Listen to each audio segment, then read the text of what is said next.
Bom dia, Jennifer. Bom dia, Isadora. Bom dia, Laura. Certo, Jennifer. No segundo horário, viu? A gente vai ficar à disposição para os alunos que tiverem alguma dúvida, falar. Então, a gente vai ter essa oportunidade. Avise aos colegas que eu só consegui entrar agora devido a problema de inicialização do computador. Não foi nem essa questão de aprovar a entrada, viu? Porque realmente mudou as configurações do Google Meet. Então, agora a gente tem que aprovar previamente a entrada do aluno, né, na sala e colocar aqui a configuração em automático, tá? Então, aí eu peço desculpa a vocês, eu estou aqui da sala de vocês da A6, né, como vocês podem perceber, por isso que eu estou de máscara e por isso que vocês estão vendo o quadro de fundo. Então, eu estou na A6. Então, pessoal, hoje, basicamente, o que a gente vai fazer é o seguinte, enquanto o pessoal entra, né, pedindo desculpa novamente pelo atraso, que foi devido a problema técnico do computador, não foi essa questão do acesso, não. Foi devido a, quando eu cheguei aqui na A6, que eu fui ligar meu computador no cabo, não foi culpa também da A6, foi culpa do meu computador. Aí, ficou instalando uma atualização, sabe? Eu cheguei aqui antes de 9 horas, pra vocês terem ideia, demoraram uns 20 minutos para a atualização. Eu coloquei à noite para instalar a atualização e não instalou, só instalou quando eu liguei. Porque você tem aquela opção, né? Você instala a atualização e desliga o computador. Não. Só quando eu liguei o computador agora de manhã aqui, eu coloquei o cabo, é que realmente começou essa atualização. Então, peço desculpa a vocês por esse atraso que a gente teve aqui.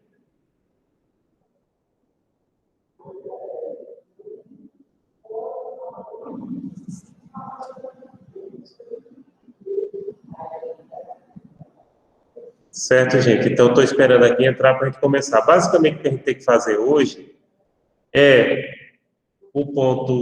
passar para vocês o ponto 7 e também guardar no segundo horário um espaço para aquelas pessoas que querem conversar sobre faltas, sobre as provas. Também vou entregar as provas de quem quiser, tá? Vocês coloquem depois o nome no chat, no segundo horário, agora não.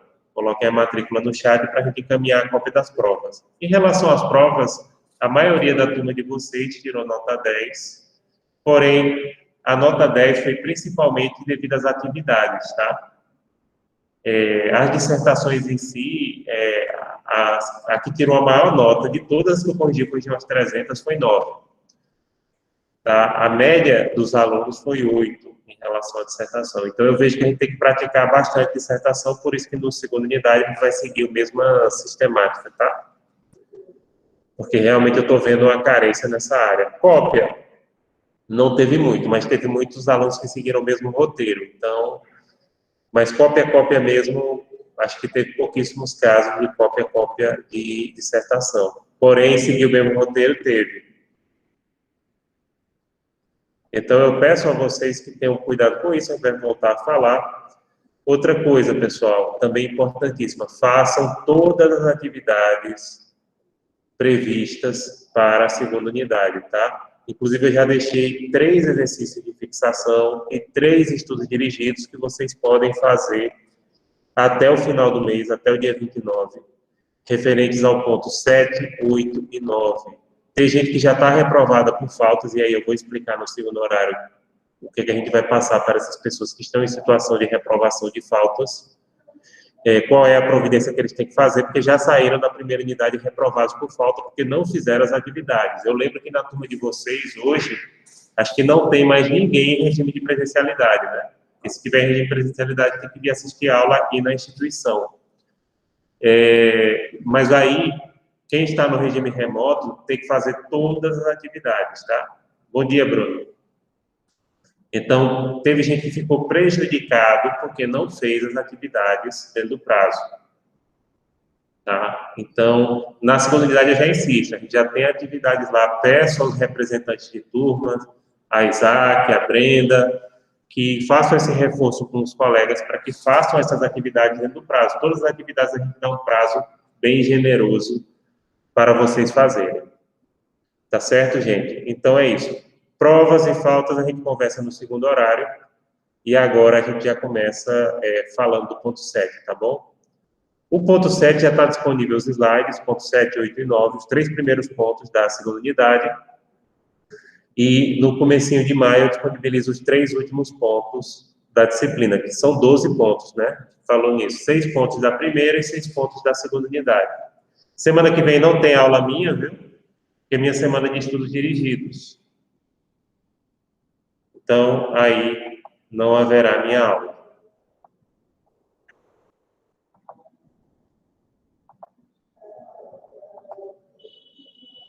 Bem, pessoal, agora a gente vai começar o ponto 7. O ponto 7 é sujeito de direito internacional. Bem, em relação a sujeito de direito, acho que todos vocês se lembram lá do comecinho do curso, né? Sujeito de direito é toda aquela pessoa ou entidade que pode adquirir direitos e obrigações. Nós temos os sujeitos de direito interno nacional, que basicamente seriam dois grandes tipos, né? A pessoa natural ou pessoa física, como a Receita Federal chama, os contadores chamam. Eu tenho formação em contabilidade também, né? Nível técnico. Trabalhei muitos anos com isso. Bom, então, gente, no caso da pessoa natural, no direito nacional, você tem a pessoa natural, a pessoa física, que é o ser humano nascido com vida, e tem a pessoa jurídica. No rol de pessoa jurídica se junta uma porção de entidades, né? As empresas, as fundações, as associações, os órgãos do governo, os partidos políticos, as igrejas, todas são pessoas jurídicas, né? Então, lembrando que personalidade jurídica, e isso vale tanto para o direito nacional quanto para o direito internacional público, é a capacidade de ser sujeito de direitos e obrigações. Então, tem personalidade jurídica quem tem capacidade para adquirir direitos e obrigações. No âmbito do direito nacional, nós só temos duas espécies, a pessoa natural e a pessoa jurídica. No direito internacional público, será assim? Não necessariamente. Existem diferenças, obviamente. A posição majoritária hoje, e eu quero chamar a atenção, quando a gente fala de posição majoritária no direito internacional público, não é aquela definida pelo STF. E também um dos problemas que teve na dissertação, principalmente em relação ao assunto monismo e dualismo. Gente, o que o STF diz para direito internacional público, por motivos óbvios, porque não faz parte do ordenamento jurídico brasileiro, não é a verdade, é a vida, tá? Aquela discussão sobre dualismo moderado.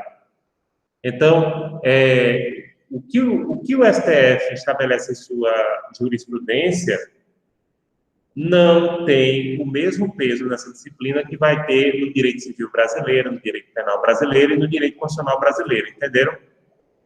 Quando eu falo aqui posição majoritária, é da literatura, a gente prefere usar o termo literatura doutrina, e da jurisprudência dos tribunais internacionais, não é do STF, tá? Então, graças a Deus que nessa disciplina o STF não apita tanto, e não esqueçam disso já, quanto acontece no direito nacional, né? Então, aqui é a posição dominante no âmbito internacional. Existem 3 sujeitos de direito internacional, ou seja, 3 entidades ou pessoas que podem adquirir direitos e obrigações no âmbito internacional. O primeiro seria os Estados soberanos, que é aquela unidade dotada de povo, território e governo soberano que a gente estudou no ponto 5. Estado soberano, não confunda o Estado soberano com o Estado membro de federação, tá? Estado membro de federação, se algum de vocês já advogou ou já estagiou a favor ou contra o Estado de Pernambuco, já notaram que tem lá na qualificação, né? Pessoa jurídica de direito público interno. Pessoa jurídica de direito público interno. Pronto. O Estado soberano, no caso do Brasil, é a República Federativa do Brasil. E, pelo amor de Deus, não façam como alguns tributaristas que pensam que a República Federativa do Brasil é a União. Não. A Constituição é clara, gente. A República Federativa do Brasil é formada pela União, que é o governo federal, os estados, o Distrito Federal e os municípios. Ou seja, é tudo junto e misturado. Agora, por que confundem com a União? Porque quem representa a República Federativa do Brasil é a União. Né? Os diplomatas brasileiros concursados são servidores públicos federais, lotados na União. Mas isso representa por atribuição constitucional, tá, gente? Não é que seja a mesma coisa. Organizações internacionais. Organizações internacionais são associações formadas por estados soberanos com finalidade política ou técnica. A organização internacional, gente, só pode ser formada por estados soberanos. Ela não pode ser formada por pessoas, aí é onde, né? Empresas, ela é formada por estados soberanos. Exemplo, a ONU, a OEA, o Mercosul, a União Europeia, todas são organizações internacionais. A OMS, né? Pessoa natural, os indivíduos particulares, ou seja, nós, seres humanos, nascidos com vida. Então, nós, seres da raça humana, né? Homo sapiens. Eu não sei se eu já tinha dito aqui que eu não sou 100% Homo sapiens, não, né? Eu fiz o DNA e saiu um DNA que eu sou um pouquinho Neandertal. Isso não é tão incomum, não. Então, eu sou 99% Homo sapiens. Bom, mas aí é outra história. Depois a gente fala dessa questão do DNA. É bem interessante, recomendo fazer. Só fiquem abertos para surpresas, viu? E aí, pessoal, a pessoa natural é o ser humano nascido com vida. A pessoa natural, no âmbito internacional, porém, ela tem muitas restrições. Por exemplo, não há direito, a gente vai estudar isso melhor mais na frente, não há direito de vir no âmbito internacional, tá? O único estado obrigado a admitir uma pessoa é seu estado de origem. Visto não gera direito adquirido. Eu tenho visto para os Estados Unidos, que vai se vencer agora em 2021, eu não vou renovar. Por que eu não vou renovar? Porque eu não vou viajar para lá nem tão cedo, né? E porque o dólar está muito alto, então $200 que você vai pagar para renovar o visto dá mais de R$1.000. Então, não vou renovar agora meu visto, né? Tiro de novo quando for o caso. Sim, aí, mesmo com esse visto válido, pessoal, a admissão, o visto, ele não gera direito adquirido, ele só gera expectativa de direito. Então, você pode ser rejeitado. E no caso dos Estados Unidos, sendo um ato discricionário, não precisa motivar. A legislação americana não exige que seja motivada a negatória de visto, tá? No caso do Brasil, Espanha, se a pessoa tiver um visto negado, é preciso motivar. Ou seja, a autoridade administrativa, geralmente a Polícia Federal, ela vai ter que motivar porque teu visto foi negado. No caso dos Estados Unidos e na maioria dos países, não. É um ato discricionário, não gera direito adquirido, é só uma expectativa de direito, e o Estado não é obrigado a fundamentar, a motivar a negatória de visto. Então, começa aí. Pessoa natural não tem direito de vir no âmbito internacional. E pessoa natural também, pessoal, ela só pode acessar tribunais internacionais se o Estado que ela quer processar, e isso acontece principalmente em relação a tribunais de proteção de direitos humanos, como a Corte Interamericana de Direitos Humanos, como a Corte Europeia de Direitos Humanos, como o Tribunal Penal Internacional, se o Estado aceita a jurisdição daquele tribunal. E aí algumas pessoas podem, e alguns autores importantes até se questionam, que personalidade jurídica é essa que você não tem o direito de vir e nem tem direito de ação independente do Estado? Concordo. Porém, por outro lado, só o único sujeito de direito internacional que tem capacidade realmente plena são os Estados soberanos. O resto é limitado. Então, as organizações internacionais são limitadas e a pessoa natural é mais limitado ainda. Rezec, que foi ministro do STF aqui e foi juiz da Corte de Haia, lá não usa o termo ministro, não, para juiz. Rezec, ele segue uma minoria importante no âmbito internacional, que afirma que só existem dois sujeitos de direito internacional. Os Estados soberanos, sendo a Santa Sé equiparada, que tem personalidade jurídica originária. E por que os Estados soberanos têm personalidade jurídica originária? Porque a partir deles se originaram os demais, e porque os Estados soberanos decorrem de uma coisa que vocês que gostam mais de direito constitucional do que eu sabem, que é o poder constituinte originário. A Santa Sé, pessoal, não é a mesma coisa que Vaticano, não. A Santa Sé é a pessoa jurídica de direito público internacional equiparada a Estado, que representa, ao mesmo tempo, a Igreja Católica, tá? A Igreja Católica e o Vaticano. A Santa Sé existe muito antes do Vaticano, né? O Vaticano foi criado em 1929, há 92 anos atrás. A Santa Sé já teve vários territórios, inclusive vocês que gostam de história já ouviram falar dos Estados Papais, né, que ficavam no centro da Itália. Já teve territórios na França, em Chipre, Malta, enfim. Hoje, o território que ela exerce sua soberania é o Vaticano, mas ela já teve vários territórios e é uma entidade que existe desde a Idade Média. Organizações internacionais, como a ONU, a OIT, que é a Organização Internacional do Trabalho, a OEA, que é a Organização dos Estados Americanos, a FAO, que é a Organização para a Agricultura e Alimentação, a Organização das Nações Unidas para a Agricultura e Alimentação, que tem a personalidade jurídica derivada. Por que derivada? Porque deriva dos estados que as criaram. Para a RESEC, empresas e indivíduos particulares não possuem personalidade jurídica internacional. No caso de empresa, é pacífico. Por quê? E isso alguns de vocês já devem ter notado. Uma empresa, por exemplo, uma empresa multinacional ou transnacional, como o pessoal de empresarial prefere falar, né? A empresa transnacional, aquela que funciona em vários países, em cada país que ela quiser funcionar, ela vai ter que se registrar de acordo com o direito interno do país. Por exemplo, o meu celular é um Samsung, o meu computador também. A Samsung, vocês sabem que é uma empresa coreana, né? Então, ela vai, para funcionar no Brasil, teve que abrir uma filial aqui no Brasil. Geralmente eles colocam assim, Samsung do Brasil Limitado, SA, mesmo jeito o carro, Ford do Brasil Limitada, Ford é Limitada. Volkswagen também é limitada, talvez que já tive carro das duas, né? E pode ser Coca-Cola do Brasil Limitada.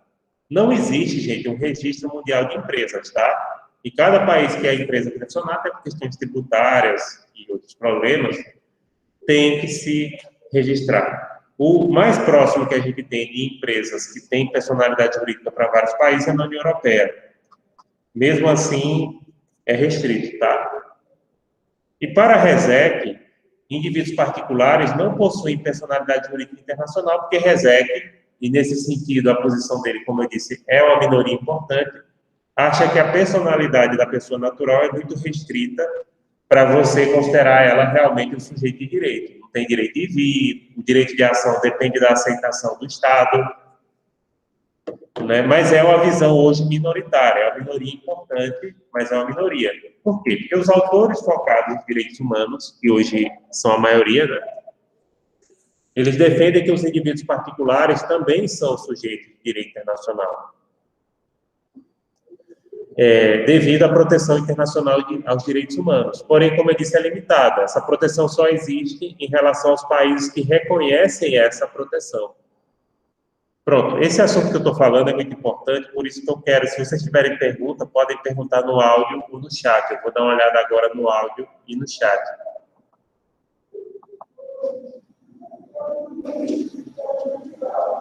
Bruno Alves, em relação ao quê? Perguntou aqui, não sabia nem que existia o quê? Ele colocou o comentário.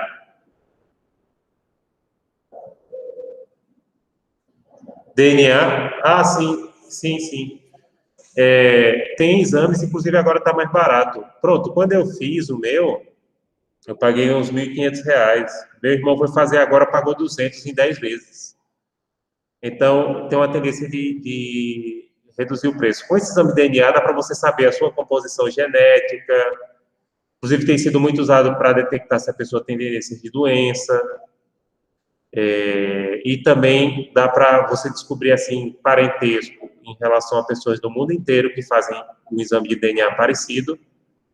E dá para descobrir parentes, dá para também sítios arqueológicos, que nem eu falei.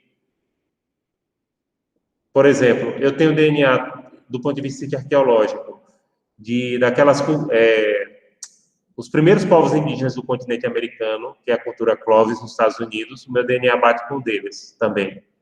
E bate com o Neandertais da Europa também, por outro lado, né? E bate também com aquilo que os nazistas, que hoje em dia a gente chama de cultura yaminaia, mas que os nazistas chamavam de arianos, né? Então, isso aí é bem interessante. Eu sou uma mistura. Eu sou um caboclo. Etnicamente, eu me considero caboclo, né? Eu sou mestiço de brancos com indígenas pancararus, e minha família faz parte da cultura pancararu e da cultura portuguesa do norte de Portugal, tá? Mas o meu DNA é bem misturadinho e tem todas essas culturas, e é bem interessante. Então, tem várias empresas que coletam isso, e como eu disse, o pessoal hoje tem usado para descobrir doenças, tendências de doenças, para a pessoa se prevenir, entendeu? Se a pessoa tem tendência a ter câncer, se a pessoa tem tendência ao alcoolismo. Então, por isso que é tão importante. Não é só, eita, eu quero saber quantos por cento eu sou branco, quantos por cento eu tenho sangue nórdico, se eu tenho sangue... Enfim. Também serve para isso, tá? Entendeu, Bruno? E hoje está bem barato. Cada vez eles tem barateado mais. Vou fazer qualquer hora da minha filha para ver a composição dela, como é que ficou a mistura em relação ao meu DNA e da minha esposa, né? Acho que eu faço ainda esse ano.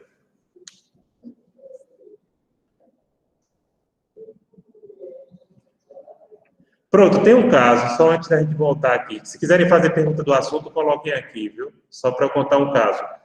Eu descobri uma parenta distante que é uma americana de origem portuguesa. Essa americana de origem portuguesa, descendente de açorianos. Eu não sou descendente de açorianos, entendeu? Inclusive eu disse a ela, disse, olha, eu não sou descendente de açorianos, mas ela é, né? Aí ela descobriu o pai biológico do marido dela na Austrália, que o marido dela é da Califórnia, tal, eles moram na Califórnia. E não, ele tinha sido adotado quando era criança. E era um australiano que tinha morado nos Estados Unidos na época, assim, dos anos 50, quando o marido dela nasceu. Né? E aí descobriu, e ela fez contato com ele, ela conseguiu. Ela foi bem esperta, ela adicionou, ela procurou no Facebook aquela pessoa, achou, adicionou um colega dele, e aí falou, um amigo dele próximo, né? Aí falou se teria interesse, porque de repente a pessoa nem tinha interesse, mas não, houve um encontro, entendeu? Eu achei assim muito inteligente até a forma que ela fez. Em vez de adicionar a pessoa diretamente e jogar a bomba, adicionou um amigo e aí pediu para o amigo falar, ó, aqui e tal, né?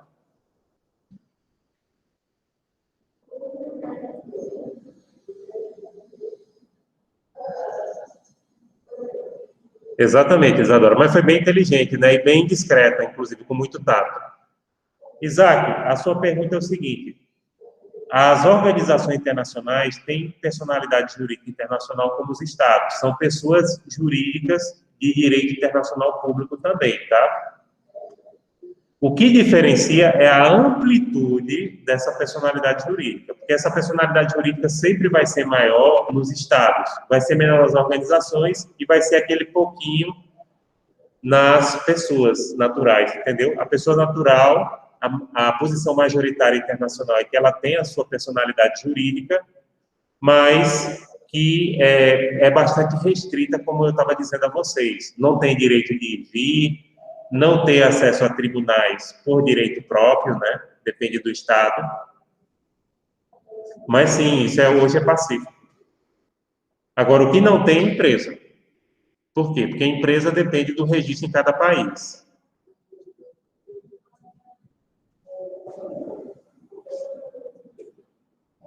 Tá certo? Pronto, posso continuar, né? Alguém tem mais alguma pergunta? Que quando eu estou aqui olhando o chat, eu não consigo apresentar.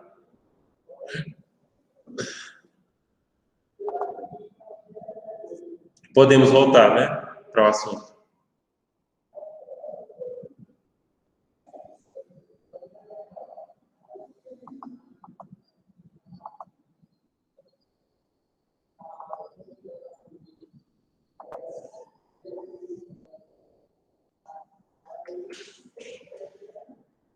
A Cruz Vermelha foi a primeira organização internacional do século XIX com natureza técnica e humanitária. Apesar do nome, inclusive acho que eu já falei com vocês da história da Cruz Vermelha no começo da primeira unidade, né?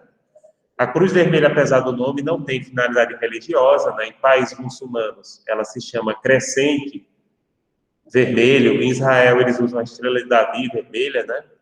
É uma entidade criada devido a um filantropo suíço chamado Henri Dunant, que no século XIX ele fez uma campanha para se criar uma entidade que socorresse qualquer pessoa, inicialmente em guerra, depois em catástrofes naturais, independente da nacionalidade. A Cruz Vermelha, pelos autores mais antigos, como Hildebrand Dacioli, é considerada organização. Os autores mais novos, como Mauzuoli, não consideram. Quem é que está certo e quem é que está errado? Eu fico com a posição que ela é organização internacional. Mas por ser muito antiga, tem mais de 150 anos, ela mescla características de organizações, por exemplo, ela é criada por um Estado, como qualquer organização, com características de ONGs. Como a ONG ela é dirigida por pessoas naturais, não pelos Estados. Mas também ela é dirigida por pessoas naturais porque ela tem um caráter de neutralidade, tá? Mas ela é criada por Estado, por tratado. O tratado estabelece a personalidade jurídica dela, estabelece a capacidade dela a exercer direitos e obrigações no âmbito internacional. Então, eu fico com a tese que a Cruz Vermelha é, sim, uma organização internacional.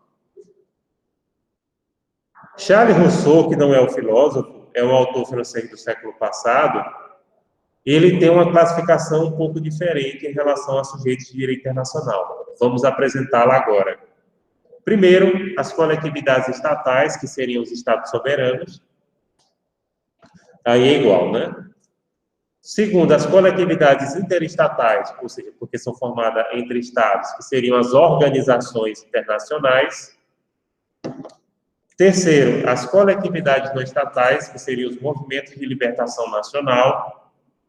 Por exemplo, a Organização para a Libertação da Palestina, o IRA na Irlanda. Agora, nesse caso aqui, ele destoa da maioria dos autores. Por quê? Porque a maioria dos autores não reconhece essa entidade, esse tipo de entidade, como sujeito de direito internacional. E por que não reconhece? Por um motivo bem simples, porque muitas dessas entidades, pessoal, elas praticam finalidades ilícitas, como, por exemplo, usam até terrorismo para alcançar seus objetivos. Agora, por outro lado, essas entidades, elas fazem acordos com estados e com organizações internacionais também, e é por isso que ele coloca no rol. Certo? Por exemplo, pensem no Brexit, que é a saída do Reino Unido da União Europeia. Gerou, e eles já estavam com medo, só que, na minha opinião, começou mais cedo do que a gente pensava. Conflitos na Irlanda do Norte, porque em 98 foi feito um acordo entre o exército republicano irlandês, o governo do Reino Unido e o governo da República da Irlanda, que não ia haver mais controle de fronteira entre as duas Irlandas, né? Só que com a saída do Reino Unido da União Europeia, vai ter que ter, porque o Reino Unido saiu da União Europeia e já começaram a ter conflitos, porque aí fica aquela coisa, não estão cumprindo uma parte do trato, até 98. Ou seja, há relativamente pouco tempo atrás, havia situação de guerra civil na Irlanda do Norte, e agora está voltando. Inclusive, esse final de semana, o bicho pegou lá. Então, pessoal, essa posição do terceiro é minoritária, tá? Indivíduos, no caso da pessoa natural, né, ele lembra em relação à possibilidade que a pessoa natural tem de denunciar o Estado em organizações. Só que, como eu já disse, isso só é possível se o Estado ele é membro daquela organização. Se ele não for, adeus. Agora, vamos falar um assunto muito importante que as pessoas confundem bastante. Organizações não governamentais, pessoal, ONGs, são diferentes das organizações internacionais, OIs ou ORGs. Não confunda a organização não governamental com a organização internacional. A sigla pode ser OI ou ORG, dependendo do autor aí que vocês pesquisarem.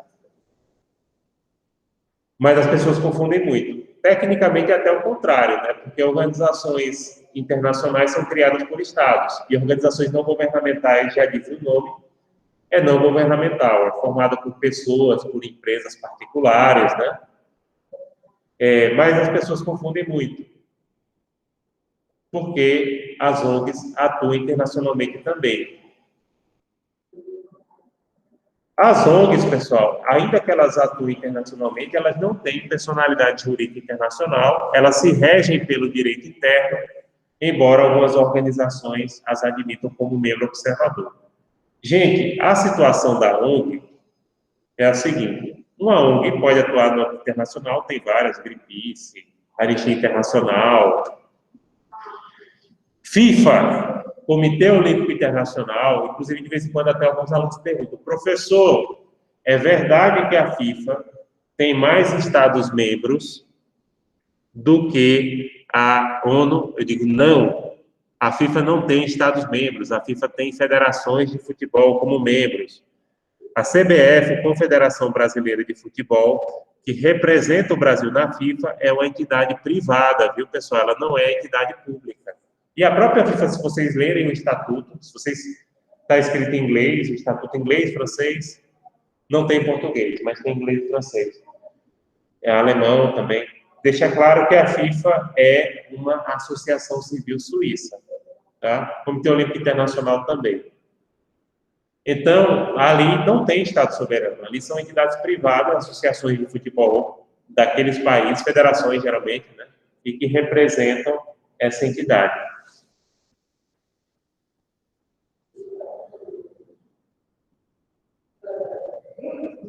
Certo? Então, não confundam. Essas entidades esportivas são ONGs, essas que atuam no meio ambiente, em relação a direitos humanos. As de direitos humanos, geralmente, elas têm assento em organizações internacionais, porém, sem direito a voto, tá? Elas atuam muito levando, por exemplo, na Corte Interamericana de Direitos Humanos, a maior parte das demandas que chegam lá em relação aos estados são levadas por ONGs que atuam assessorando as pessoas que sofrem violações de direitos humanos, né, prestando um apoio jurídico para que elas consigam acessar esses tribunais. Característica das organizações internacionais. Então, vamos ver aqui características que permitem que a gente diferencie uma organização internacional de um Estado soberano. Primeiro, são interestatais, são criadas por Estados, ou seja, toda organização internacional é criada por Estado, não é criada por pessoas nem por empresas. Se for criada por pessoa ou por empresa, já é ONG, né?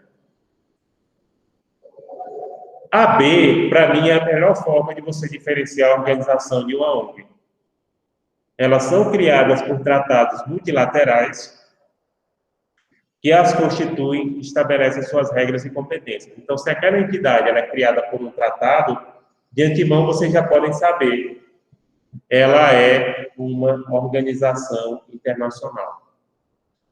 Então, teve tratado, porque o tratado geralmente já define os limites da personalidade jurídica daquela entidade.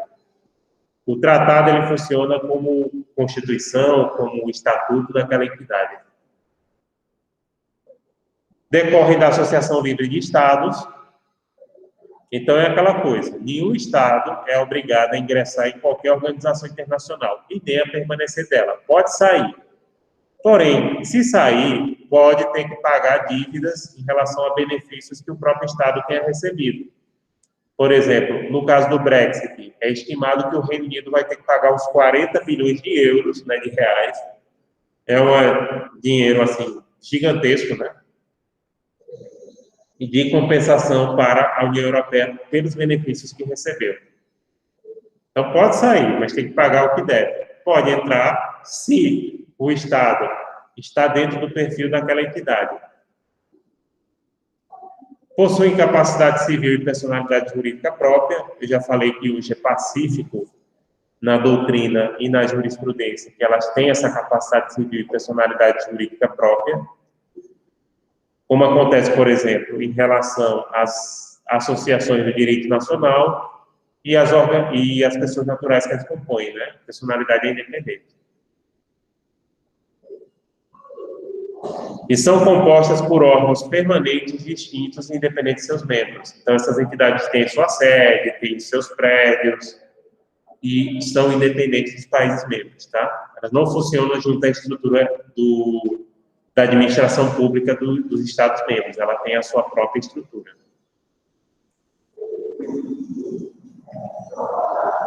Seus órgãos possuem vontade e interesses próprios, que muitas vezes podem contrariar as entidades, por exemplo, aliás, podem contrariar os países, né? A OMS agora que eu diga. Então, as decisões... Agora, a capacidade que a organização tem de impor a sua vontade aos estados, isso varia, pessoal. Tá certo? Isso é variável. Algumas têm mais, outras têm menos, né? E seus órgãos e delegados possuem privilégios e imunidades necessárias para o exercício de suas funções. Olha, tanto os órgãos da organização internacional quanto os funcionários, pelo menos os representantes principais, geralmente isso depende do estatuto, tá? Ou eles têm garantias e imunidades tributárias, de natureza diplomática e penal também, ou de natureza consular. Se for diplomática, abrange até os atos da vida privada. Se for consular, abrange somente atos de ofício. Então, aí inclui não paga imposto, não pode ser preso em flagrante delitos, só responde penalmente ao país de origem.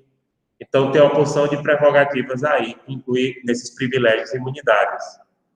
São imunes à tributação do Estado, né? Inclusive os rendimentos. Pronto, o funcionário da ONU do Brasil não paga imposto em relação ao rendimento dele, não. Por exemplo, não tem o imposto de renda descontado. Então, isso aí estão dentro das prerrogativas das organizações. Natureza dúplice dos tratados constitutivos de organizações internacionais. São acordos multilaterais e também a sua constituição interna. Bem, pessoal, aí percebam que os tratados constitutivos da organização, eles têm duas dimensões. Uma primeira dimensão de ser um acordo multilateral, de ser uma convenção, de ser um tratado multilateral, e o segundo de funcionar como a constituição daquela entidade.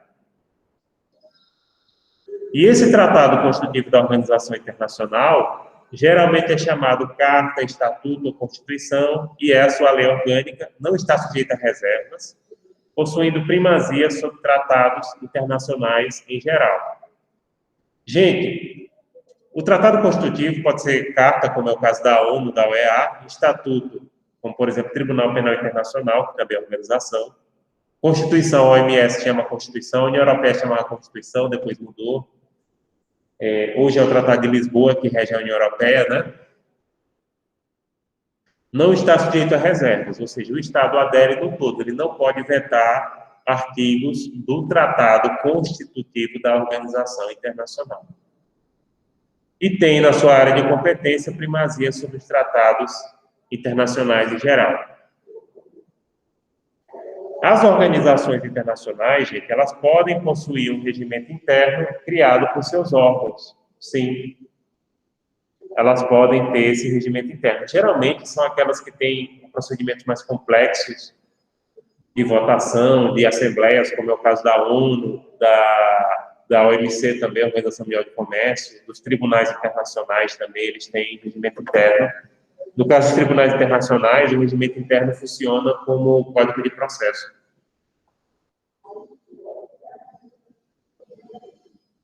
A estrutura interna da organização internacional é muito variável, mas normalmente todas têm uma Assembleia Geral, que é a reunião dos Estados-membros, e uma secretaria, que é o seu órgão executivo. A secretaria funciona na sede da organização.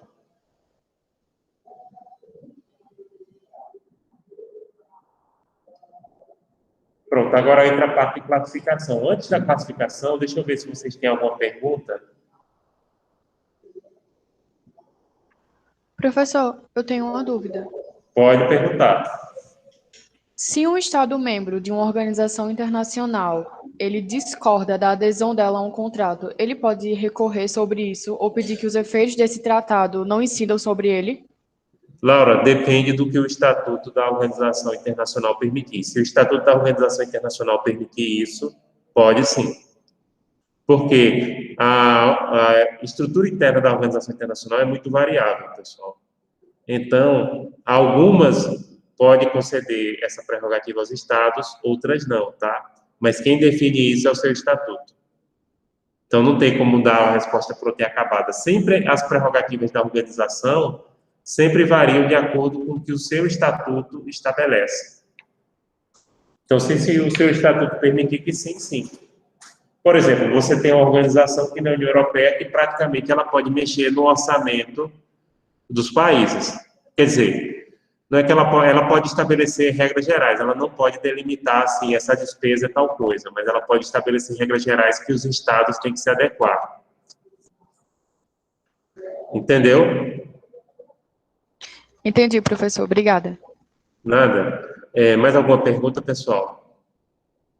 Professor, aproveitando essa pergunta de Laura, no caso da União Europeia, um dos requisitos quando um país vai entrar na União Europeia é justamente adotar o euro como moeda.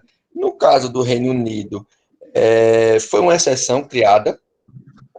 A gente vai estudar isso no segundo horário, mas eu já vou adiantando. O Reino Unido tem o direito de dissidência, tá? Não só em relação à moeda, mas em relação à zona de livre circulação. Tá? Então, por isso que quando a gente foi... Alguém aqui já foi ao Reino Unido? Não. Não, né? Quando a gente estava na União Europeia e ia para o Reino Unido, tinha que carimbar o passaporte novo. Mas aí é o direito de dissidência. Só que aí, Bruno, já avisaram para eles que se eles quiserem voltar na União Europeia, vão ter que aceitar tudo. Não vão ter mais a prerrogativa que eles tinham, porque eles ingressaram no processo inicial. Aliás, eles não foram fundadores da União Europeia, mas eles começaram lá no início, né? Então, eles tinham essa prerrogativa de dissidência. Mas aí é uma exceção que, se eles quiserem voltar, já avisaram. Não vão ter mais essa boquinha. Tá certo?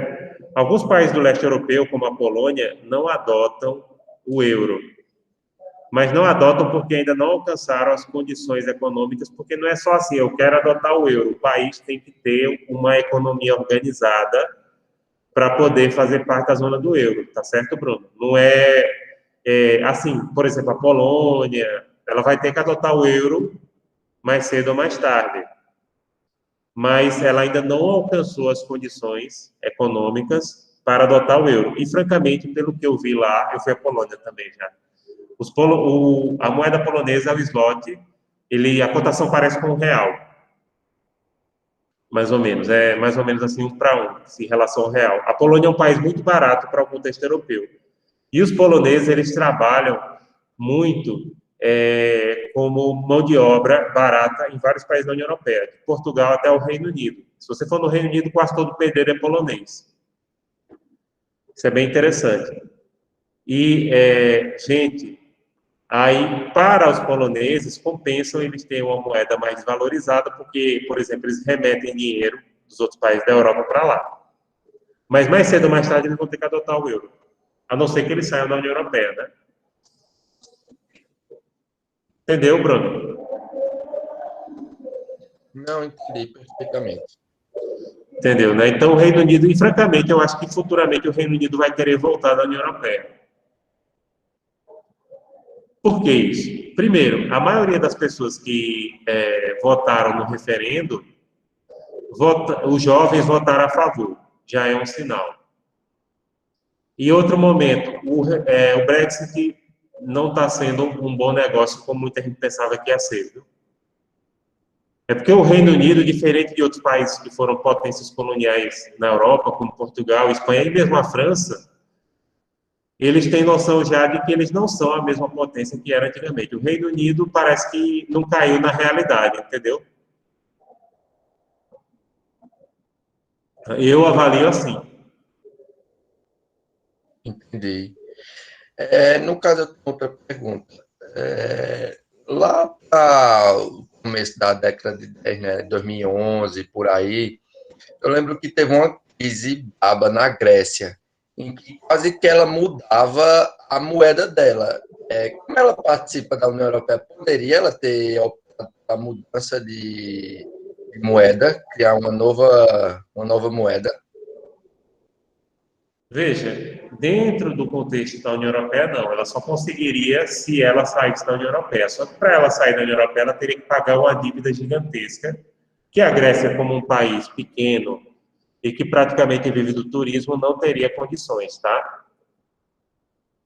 Então, só seria possível nessa circunstância, se eles saíssem. Eles não teriam condições de sair.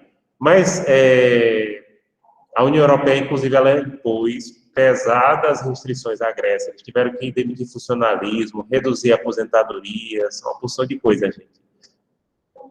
A própria Angela Merkel, que eu acho até uma pessoa razoável, ela queria mexer diretamente no orçamento grego, em vez de estabelecer direcionamentos gerais, né? Mexer diretamente no orçamento da Grécia. Enfim, foi uma. Portugal também, nesse mesmo período, ficou bastante ruim, mas Portugal conseguiu se levantar de novo, porque Portugal também foi muito inteligente e também uma coisa, ter ex-colônias é bom. Portugal concedeu visto especial para quem investisse em imóveis em Portugal. Aí uma porção de brasileiros e angolanos já passaram a investir em imóveis lá e conseguir visto. E aí você sabe que a construção civil é uma das principais geradoras de empregos e de dinheiro e movimentação na sociedade, né? Então Portugal conseguiu se levantar.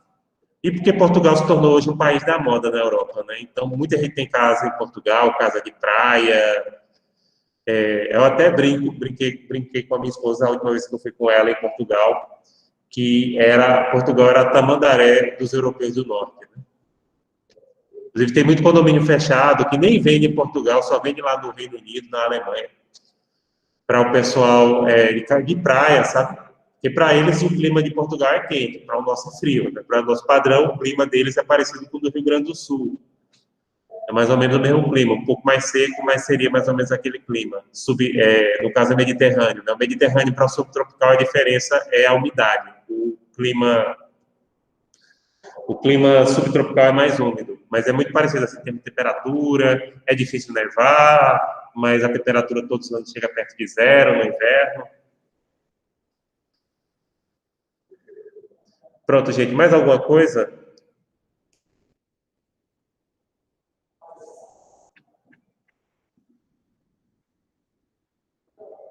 Se tiverem mais alguma pergunta, coloquem aqui. Sim, pessoal, então se vocês não tiverem mais perguntas, vamos dar um intervalo, porque eu preciso trocar de máscara e tomar água, porque vocês sabem que cansa mais falando de máscara, né? Já estou com a garganta coçando já. Então a gente vai dar um intervalinho, em 20 minutos em ponto a gente volta, tá? Mas francamente, apesar disso, eu prefiro transmitir aqui, é mais tranquilo. Em casa tem uma cachorrada, tem duas cachorras, tem criança, né? Então, mais cansa, viu? Cansa. Pronto, vocês que assistiram a aula em presencialidade aqui, vocês notaram isso, que cansa tá falando de máscara. Então é isso, gente. 20 minutos em ponto a gente volta.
Bom, pessoal, vamos voltando aqui, né, para a gente terminar a nossa aula.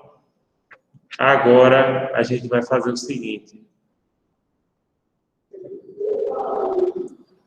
Agora, nós vamos terminar o assunto e depois disso eu vou comentar sobre a prova, ficar disponível para aquelas pessoas que queiram tirar dúvida, pegar informações de quem quiser receber a sua prova, né, que a gente vai encaminhar a cópia da prova com as correções. E basicamente é isso que a gente vai fazer, tá certo? Então vamos começando aqui.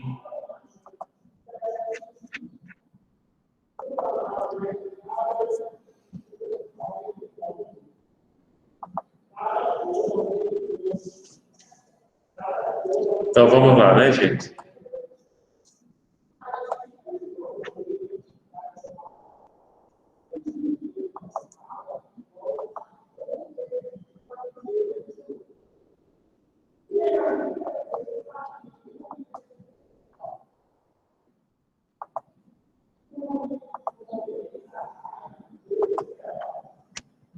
Deixa eu olhar aqui.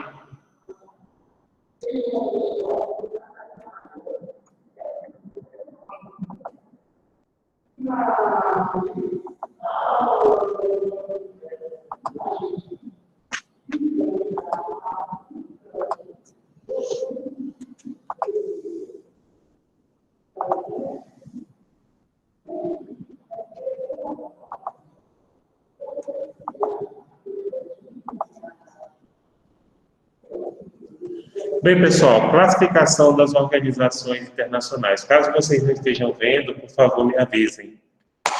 Mas as organizações internacionais, elas podem ser classificadas.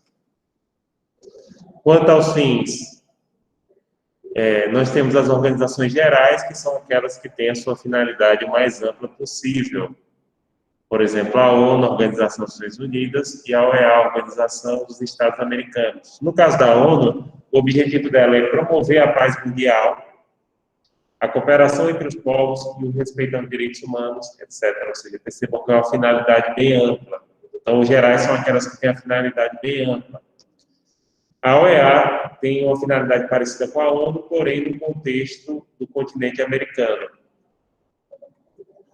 Já as organizações específicas são aquelas que se destinam a um objeto bem específico mesmo, uma situação bem delimitada. FMI, Fundo Monetário Internacional, por exemplo, só trabalha com assessoria econômica e só empresta dinheiro para políticas macroeconômicas, como formação de reserva cambial. O FMI não empresta dinheiro para construir estradas, para construir obras. Quem faz isso é o Banco Mundial, que dizem que é o irmão dele, né? Chamam até irmão do FMI, irmão gêmeo, só que trabalha com a área diferente, né?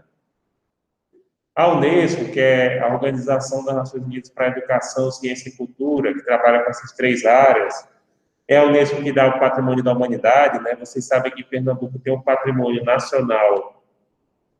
Aliás, patrimônio nacional não, tem o patrimônio histórico, que é o Centro Histórico de Olinda e Recife, e o patrimônio natural, que é Fernando de Noronha. Então, trabalha com educação, ciência e cultura. A UPU, União Postal Universal, é uma entidade que trabalha com correios. Só correios. Vocês já pensaram para mandar correspondência e carta não, correspondência, carta hoje em dia, correspondência e postagem de pacotes, etc., de um país para outro, como seria complicado se tivesse cada país fazendo um convênio individualizado. Então, na medida que o país se filia à União Postal Universal, já está automaticamente filiado a todos. Inclusive, aquela padronização de postagem de objetos, aquilo é definido pela União Postal Universal. Então, termina com BR, o objeto que é postado no Brasil. Se o objeto postal fosse postado em outro Brasil, em outro país, perdão, teria uma terminologia diferente. Então, prosseguindo aqui. O alcance. Em relação ao alcance, nós temos organizações universais ou globais, depende do autor, né? A maioria chama universal, que aceitam países do mundo inteiro, como, por exemplo, a ONU, a OIT, a Organização Internacional do Trabalho, a própria Unesco aceita países do mundo inteiro. Já as regionais aceitam países ou de uma região ou de um continente, como é o caso do Mercosul, que trabalha aqui com os países da América do Sul, né, o NAFTA da América do Norte. A União Europeia, obviamente, só aceita países que estejam dentro do contexto europeu, né, localizados. A atuação, nós temos organizações com finalidade política, que seria a ONU, a OEA, a OTAN, Organização do Tratado do Atlântico Norte. É a organização política, né, criada na época da Guerra Fria. E o pessoal, não, mas é militar? Sim, político-militar, né? E as organizações que têm finalidade técnica específica. São aquelas que têm um objeto bem delimitado do ponto de vista técnico. Organização Mundial de Saúde, OMS. Pronto, o Código Internacional de Doenças, quando a gente pede um atestado que vem, aquilo é definido pela OMS, que é a CID, né? O FMI, apesar da atuação dele muitas vezes ser muito enfática do ponto de vista político, mas o FMI é uma organização técnica porque presta assessoria em área econômica, né, em macroeconômica. A Unesco também é uma organização técnica também. Tem várias, viu? Quantas organizações nós temos no mundo hoje? Ninguém sabe exatamente, é como estados, aproximadamente 200. Existem aproximadamente 200 estados e aproximadamente 200 organizações internacionais, mas ninguém sabe ao certo um número fechadinho, tá? Porque há sempre alguma divergência. Independência normativa. Isso é em relação ao direito interno. Nós temos as organizações dependentes, que aquelas que são além do direito internacional, obedecem normas internas dos países. Como, geralmente são as mais antigas, como a União Postal Universal e a Cruz Vermelha, que são organizações criadas no século XIX, quando o direito internacional público ainda não estava tão positivado, e no caso dessas duas entidades, além do direito internacional público, elas são regidas pelo direito civil suíço de forma subsidiária. Já as organizações independentes, pessoal, elas não mantêm vinculação com nenhuma ordem jurídica interna. Essas entidades, elas só são regidas pelo direito internacional mesmo, como a ONU e a OEA.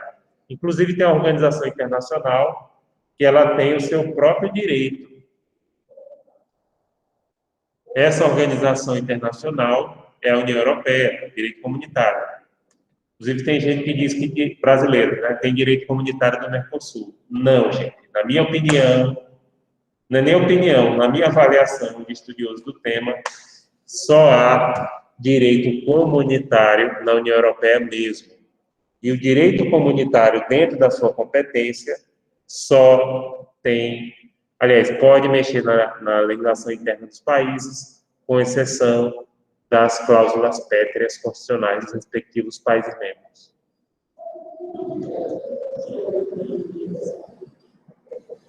Participação de estados. Em relação à participação de estados, nós temos organizações abertas ilimitadamente, como a ONU e a Unesco. São organizações que estabelecem requisitos mais gerais para a admissão de membros e que não impõem limitações. No caso da ONU, para o Estado ser membro, tem 3 requisitos. Primeiramente, o Estado tem que ser indicado por um membro do Conselho de Segurança. Segundo, ser aprovado na Assembleia e se declarar um Estado amante da paz. Pronto, é isso. Amante da paz, literalmente, viu? Em inglês é peace lover. Abertas limitadamente. São aquelas organizações que estabelecem requisitos muito específicos para a admissão de novos Estados-membros. Por exemplo, a União Europeia. Não basta o Estado estar na Europa, tem uma porção de requisitos econômicos e políticos para o Estado fazer parte. Embora, do ponto de vista econômico, a União Europeia até empresta dinheiro para o Estado ser membro. A OEA, a Organização dos Estados Americanos, que só aceita estados aqui do continente americano, e tem uma listagem de estados que podem ser membros, tá? Futuramente, principal Guiana Francesa, o Porto Rico da vida. A OPEP, Organização dos Países Exportadores de Petróleo, que só aceita países que exportam petróleo, né? Não aceita países que importam petróleo. O Brasil não faz parte, o país exporta, mas não faz parte. Não sei se é porque o Brasil, vocês sabem, né? O Brasil exporta petróleo e importa gasolina. Como também faz com chocolate e com café, né? O Brasil exporta cacau e compra chocolate de fora. O Brasil exporta café e compra cápsula, principalmente aquelas cápsulas de cafeteira, para vocês que são fãs de café. Eu gosto de café, mas não sou fã, não. Tem gente que gosta do café gourmet, aquelas cápsulas de cafeteira, aquela coisa. Minha esposa querendo comprar um, eu digo, a gente toma mais chá do que café. Por que a gente vai comprar o cafeteiro? Ali não era nem comprar, era trocar pelos pontos do cartão, sabe? Pontos do cartão de crédito, né? Ele disse, vamos comprar o café, vamos trocar por uma cafeteira dessa aqui de cápsula lá. Eu digo, mas Bruna, a gente nem toma muito café, a gente toma mais chá. Eu tomo café de manhã, à noite também, mas assim, uma hora assim que não tenho o que fazer, o que tenha muito o que fazer, eu tomo chá. Estou corrigindo prova, à noite antes de dormir eu tomo chazinho. Mas tem umas cápsulazinhas também dessa de chá, né? Pronto, eu vou olhar então. Aliás, vou dizer à minha esposa, obrigado. Vou dar uma olhada, não sabia não. Pensei que era só café mesmo. Bom, pessoal, prosseguindo aqui. Fundamento histórico da personalidade jurídica das organizações internacionais é o parecer da Corte de 1949 sobre o caso Bernadotte. Pronto. Até 1949, havia uma discordância se as organizações internacionais tinham personalidade jurídica mesmo. Bom, aí houve esse parecer da Corte Nacional de Justiça, no caso Bernadotte, que consolidou e hoje é pacífico na doutrina, literatura, né, e na jurisprudência, que essas entidades possuem personalidade jurídica internacional. Como é que foi esse caso Bernadotte? Só explicando. Bernadotte era um conde sueco, primo da família real, aliás, da família real, né?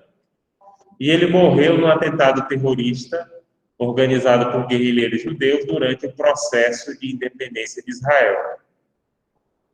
A Corte Nacional de Justiça, então, ingressou com ação declaratória, aliás, a ONU entrou com ação declaratória na Corte Internacional de Justiça para perguntar se a ONU tinha personalidade jurídica suficiente para responsabilizar Israel pela morte do seu representante. E aí foi decidido positivamente. A ONU e as outras organizações internacionais têm personalidade jurídica internacional e capacidade suficiente para demandar os Estados nesse tipo de demanda, né?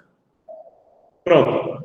Lá na sede da ONU, eu tive a oportunidade de visitar, as duas pessoas mais homenageadas são o Bernadotte, que morreu a serviço da ONU, né? E o brasileiro Sérgio Vieira de Mello. Inclusive, se vocês não assistiram, eu recomendo na Netflix, tem o filme Sérgio, com o Wagner Moura, né, fazendo o papel do diplomata, grande diplomata brasileiro, muito competente, e que era cotado para ser assessor de Kofi Annan na Secretaria da ONU, Sérgio Vieira de Mello. Assistam, o filme é bom. Eu sei que muita gente gosta de Wagner Moura, né, ele é quem faz o papel, Wagner Moura é um excelente ator.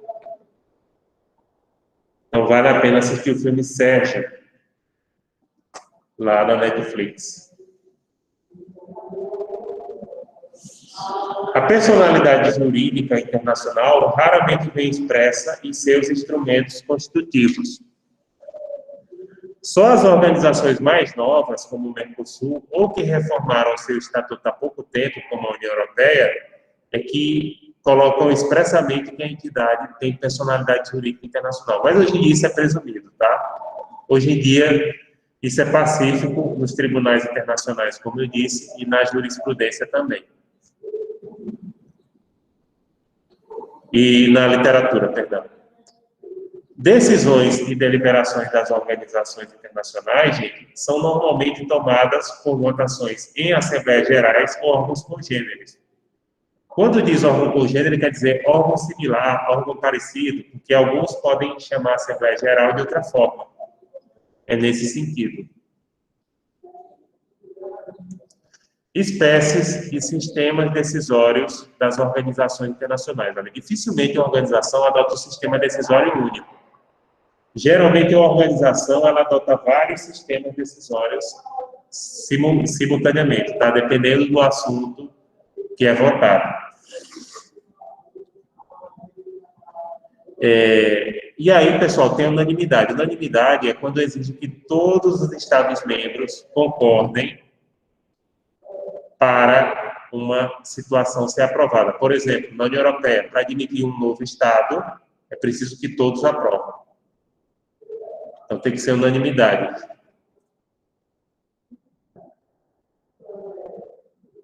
Dissidência, que eu tinha até falado em relação ao Reino Unido, na União Europeia havia o direito de dissidência, né, que permitia que o Estado não adotasse certas decisões da entidade, como o caso do Reino Unido, né, que ele não foi obrigado a adotar o euro e também não era obrigado a entrar na zona de livre circulação da União Europeia, que é a zona de Schengen.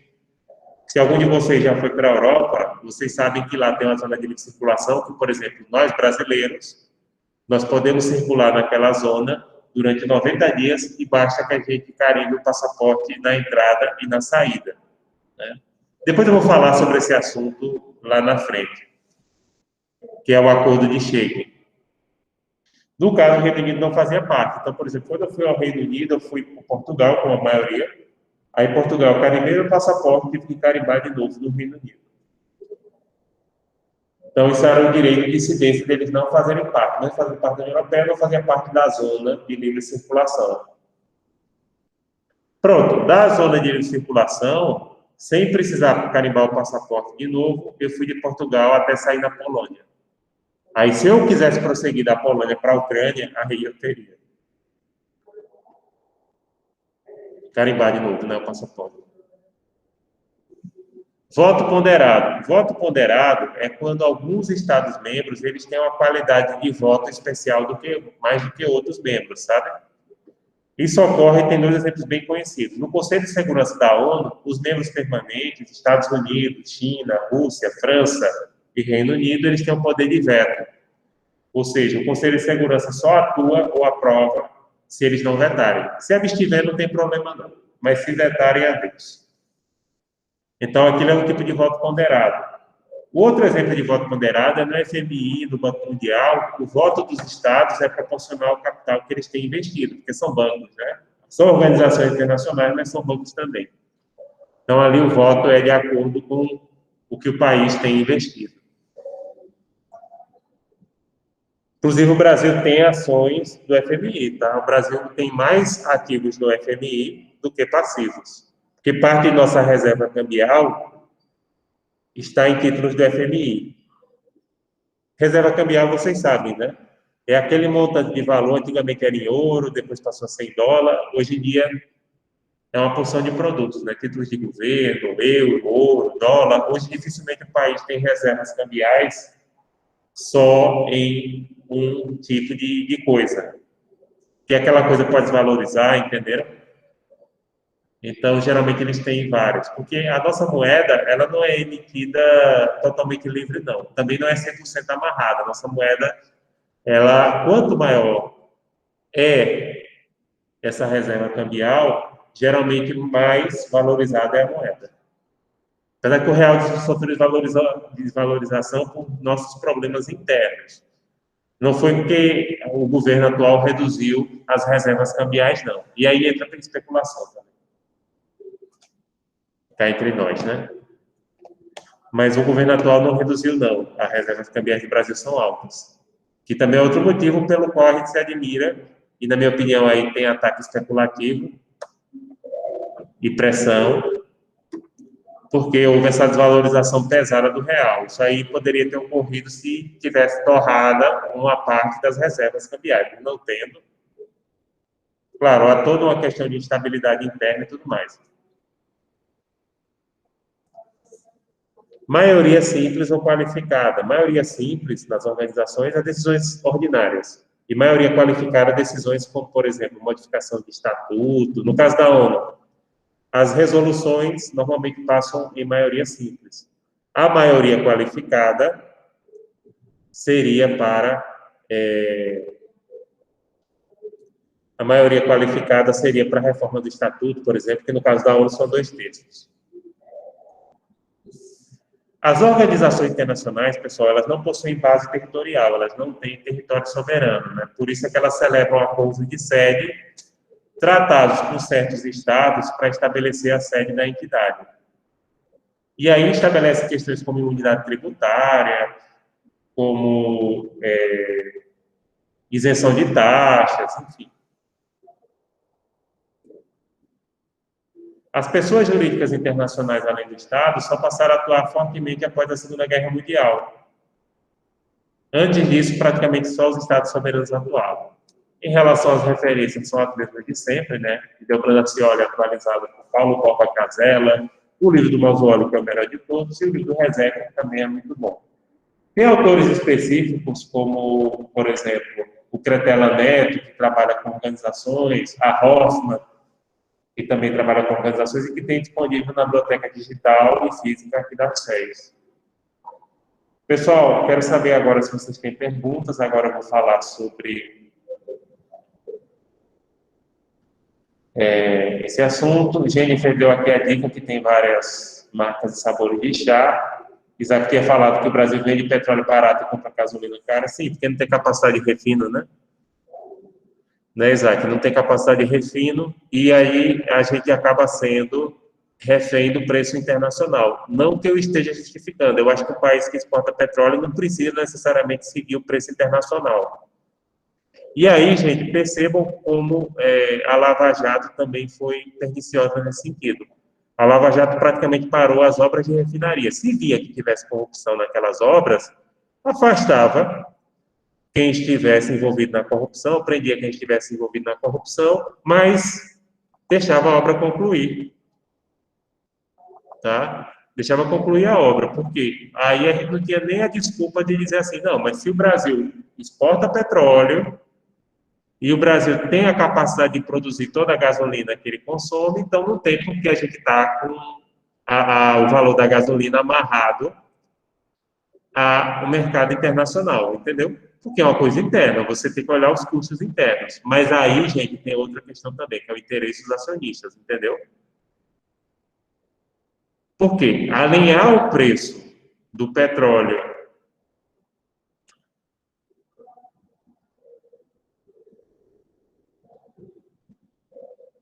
exato, Bruno. Alinhar o preço do petróleo com o âmbito internacional, isso aí só beneficia o acionista. O povão aqui do Brasil, né, é quem se dá mal.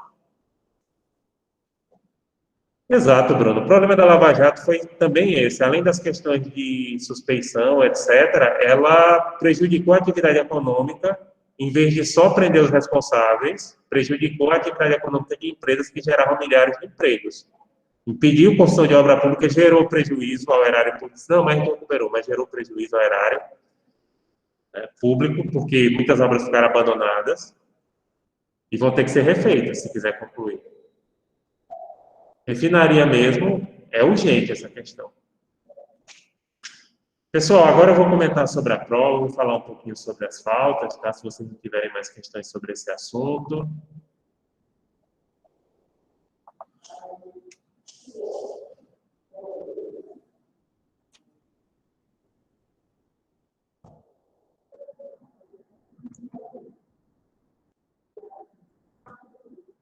Deixa eu ver aqui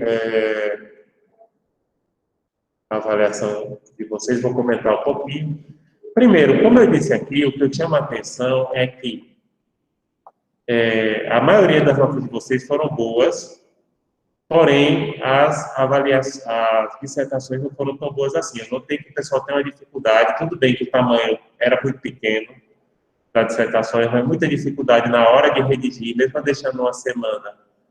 Dissertação com muitos erros, erros de português, erros de ortografia, mesmo a gente deixando, isso aí contou negativamente. Dissertação copiada, a gente teve relativamente poucas. Teve, mas não foram tantas não. Houve também dissertações que seguiram mais ou menos o mesmo roteiro, mas não o mesmo texto, claro.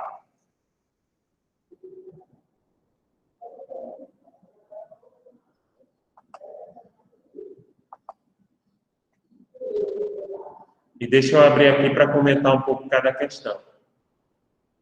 A maioria das provas que tiraram, pronto, ninguém tirou 10 na dissertação. Tá? Se alguém ficou com 10, foi pela somatória de pontos. E aí eu chamo a atenção, façam as atividades, façam os exercícios de fixação, estudo dirigido, já tem disponíveis para vocês entregarem daqui a 15 dias. Não deixem de fazer, tá, pessoal? É muito importante. Como eu disse, a maioria... Vou, Isaac. Pronto, quem já quiser, colocando o número da matrícula aqui no chat, porque aí eu já vou, já enviar a prova.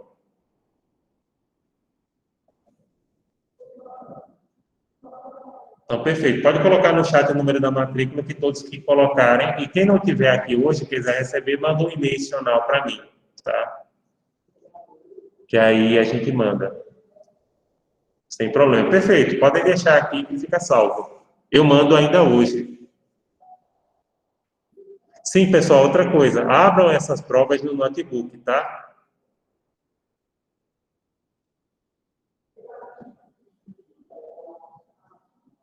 Abram essas provas no notebook. Porque se você abrir no celular, possa ser que você não veja o comentário. O comentário está em post-it ou em comentário de revisão.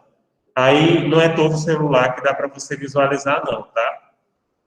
Mas todas têm comentário.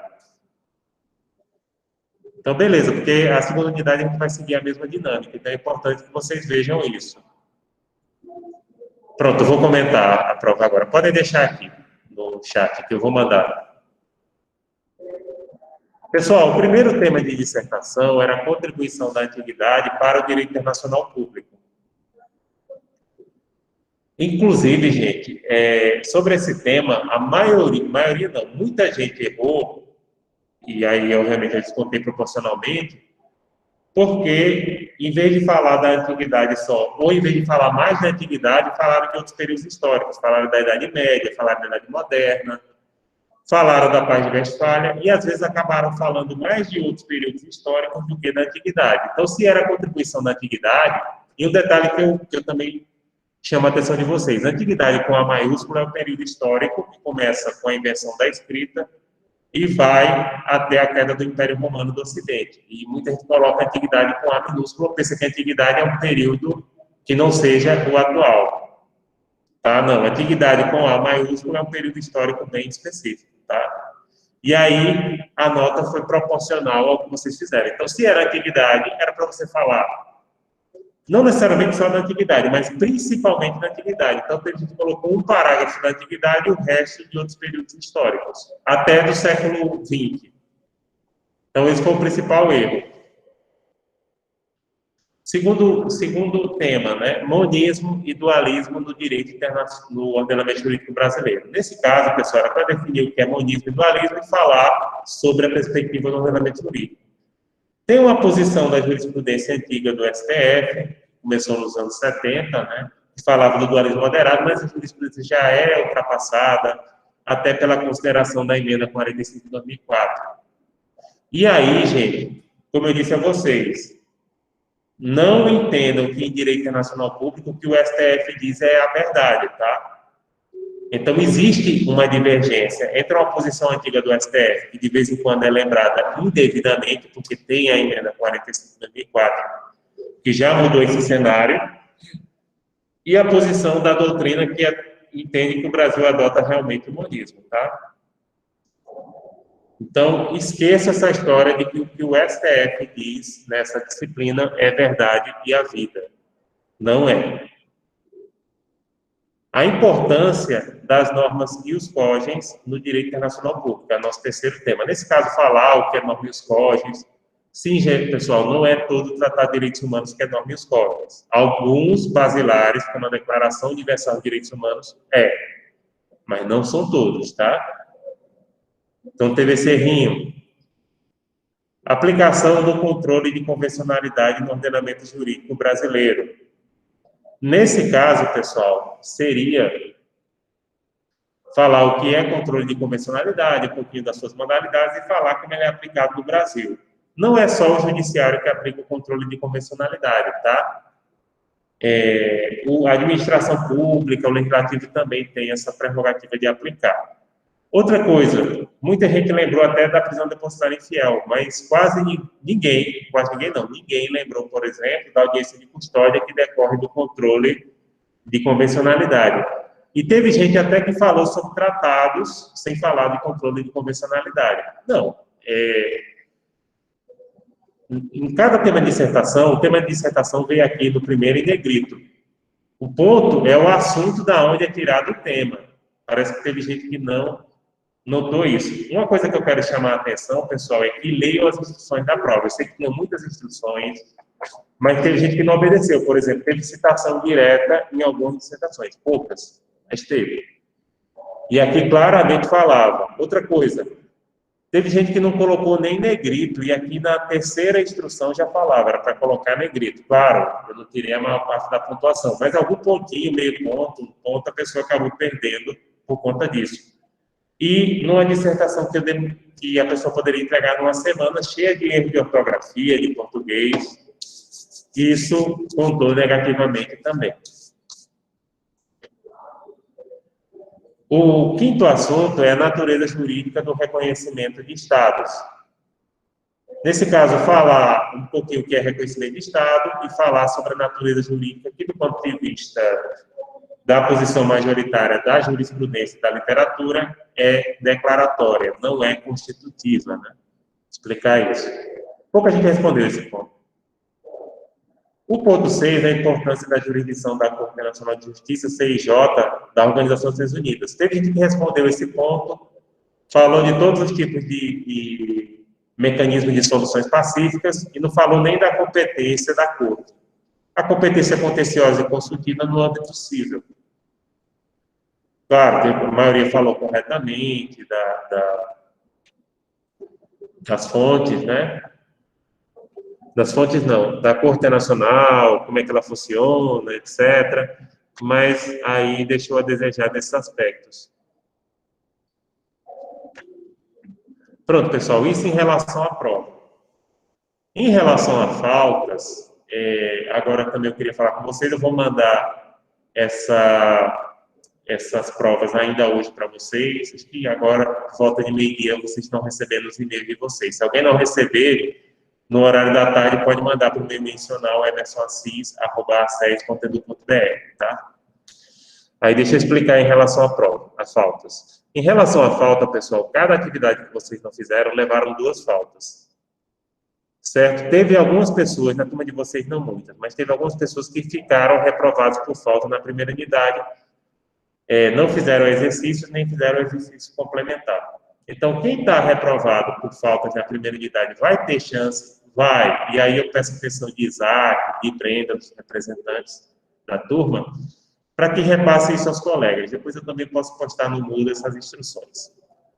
É o seguinte, quem ficou reprovado na primeira unidade vai ter que fazer 2 coisas. Primeiramente, vai ter que fazer todos os estudos dirigidos e exercícios da segunda unidade. E aí eu já lembro que já tem 3 estudos dirigidos e 3 exercícios de fixação da primeira unidade que vocês têm que fazer até o dia 29, ou seja, de hoje a 15 dias.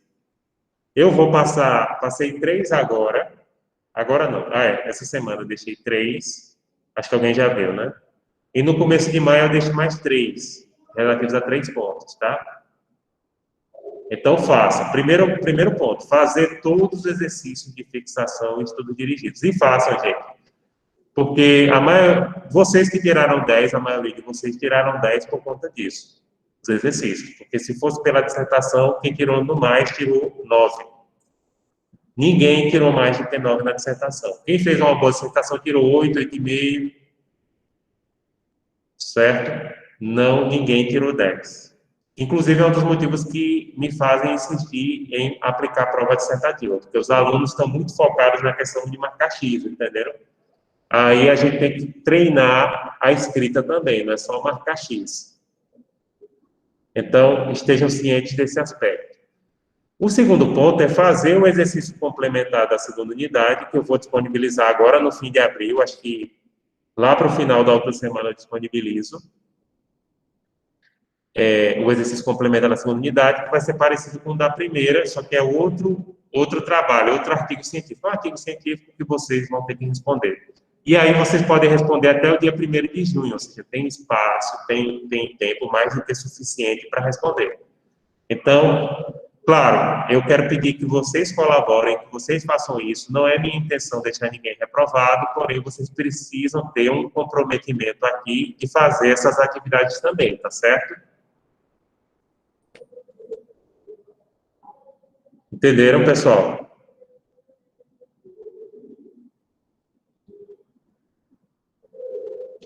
Perfeito, Isaac. Você, Isaac, eu peço, inclusive, que você repasse aí aos colegas nos grupos, né, dessa questão. E todos vocês, gente, continuem fazendo os exercícios, já que está todo mundo da turma agora no regime remoto, continuem fazendo os exercícios, tá? Porque, como eu disse, esses exercícios são muito importantes e ajudam na nota bastante, tá? Ninguém teria tirado 10, a maioria de vocês ficaram com 10, mas se fosse contar só a nota da dissertação, ninguém ia ter tirado 10 não aqui.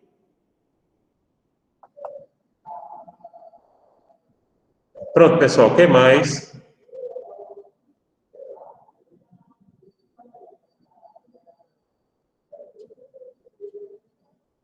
Ah, sim, Isaac, é o seguinte, quem tiver com nota menos de 7 e fizer os exercícios e sobrar nota, a gente conserta a nota da primeira unidade. Foi bom você ter perguntado isso. Por exemplo, vamos dizer que a pessoa tirou 5. Aí, na segunda unidade, se esforçou, conseguiu tirar, por exemplo, 12 pontos. Aí eu pego os 2 pontos que sobrarem e jogo na primeira unidade, entendeu?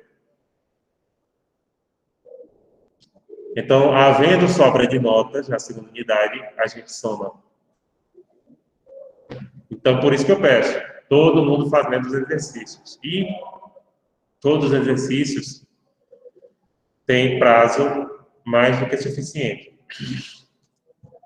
Pronto, agora eu fico à disposição, se alguém tiver alguma dúvida específica, quiser perguntar comigo, eu ainda mando, viu, pessoal, hoje. Se não chegar até 2 horas, podem mandar e-mail para mim, que eu vou mandar já já, que eu vou ter que ir para casa daqui a pouco, porque minha esposa vai ter que ir no Detran agora, tirar foto lá, fazer negócio de carteira de motorista.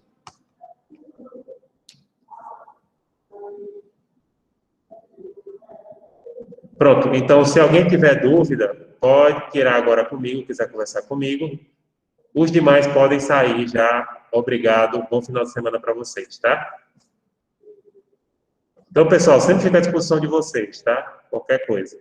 Perfeito, gente. Pode conversar comigo, pode ser no áudio, pode ser no chat. Abraço, gente.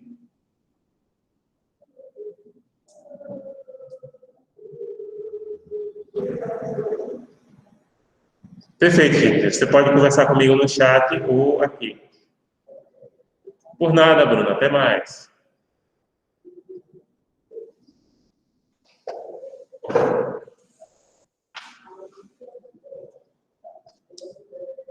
Certo, Jennifer. Deixa eu olhar aqui. Eu vou abrir você está... Deixa eu abrir aqui a turma de vocês, a situação de faltas e de nota, né? É Jennifer. Não, não é essa turma, não. É outra. É a de...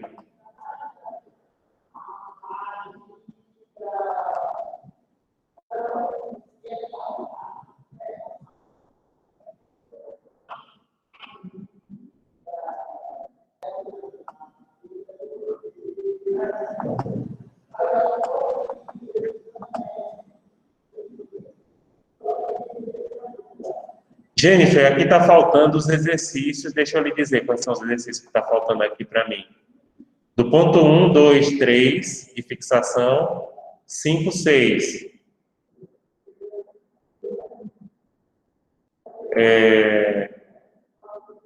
E a mesma coisa em relação a exercícios dos estudos dirigidos. E também está constando aqui que você não fez o exercício complementar. Deixa eu dar uma conferida no Moodle. Isso é um relatório que eu puxei para mim. Eu vou dar uma conferida agora no Moodle, viu, na sua ficha. Tá? Porque, pessoal, eu lembro que eu fiz, eu não sei dizer exatamente quais, mas para mim eu tinha todos que levar a fato. Eu vou dar uma olhada no Moodle, porque pode ter sido um erro na hora que a gente passou isso para o Word, que eu salvo no Word, entendeu?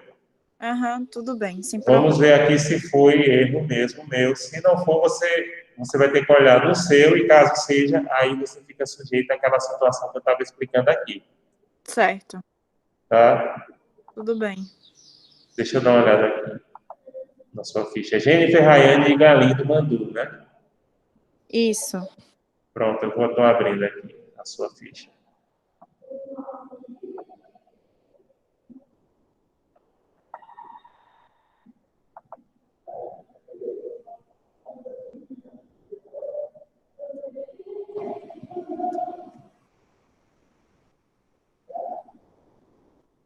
Pronto, o exercício complementar da primeira unidade, ele está aqui como nunca enviado. Está dizendo que você fez 9 visitas ao artigo e 7 às instruções, mas que você nunca enviou o questionário.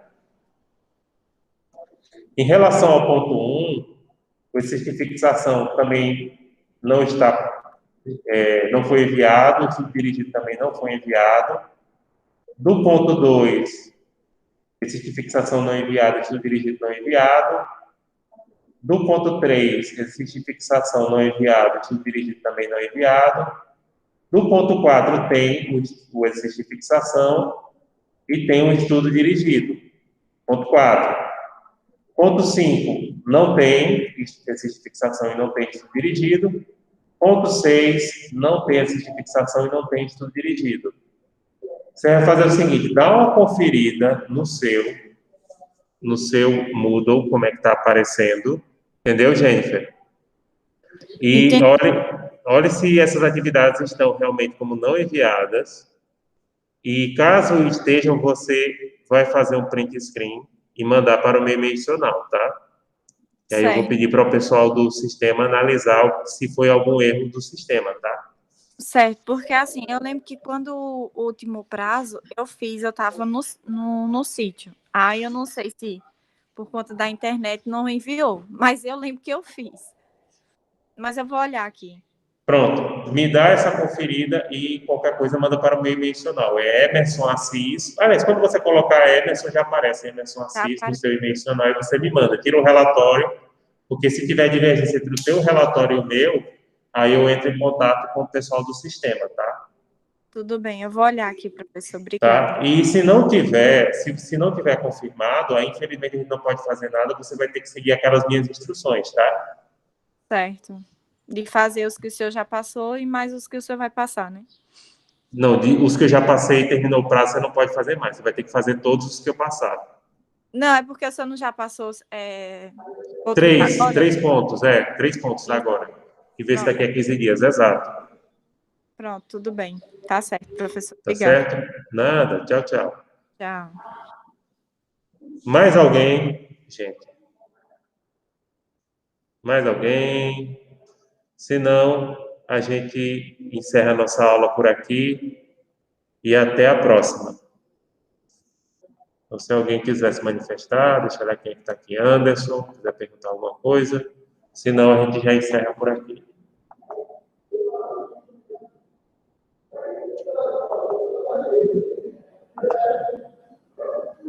Então, meu bom dia para vocês. Até a próxima, gente. Tchau, tchau.